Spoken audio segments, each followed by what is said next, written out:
It doesn't matter. You are sitting on the most beautiful time periods of your life.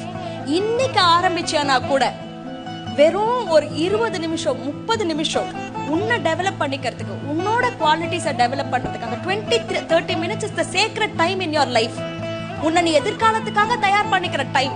அந்த டைம்ல குறை சொல்லாத, அந்த டைம்ல பிரச்சனைகளை பார்க்காத. இந்த 30 minutes to develop myself, நான் யாரா ஆகணும்னு நினைக்கிறனோ to develop myself. வேலையை ஆரம்பி. தினம் தினம் தினம் தினம் தினம் தினம் பண்ணு. பலனை எதிர்பார்க்காத. தினம் தினம் தினம் தினம் தினம் தினம் தினம் பண்ணு. Once you repeat that, ஒரு ஃபோர்ஸ் ஆரம்பிக்கும். உனக்கு ஃபர்ஸ்ட் பண்றப்போ அந்த ஃபோர்ஸ் தெரியாது.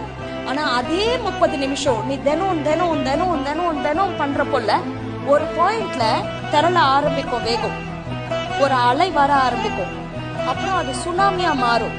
அதுக்கப்புறம் வாழ்க்கையில உனக்கு எவ்வளவு ஃபோர்ஸ் எதிர்க்க வந்தாலும் உன் மனசுல இருக்கிற சுனாமி அதை கடந்துகிட்டு வரல, அடிச்சுக்கிட்டு போகும். திரும்பி பாக்குறப்போ நீ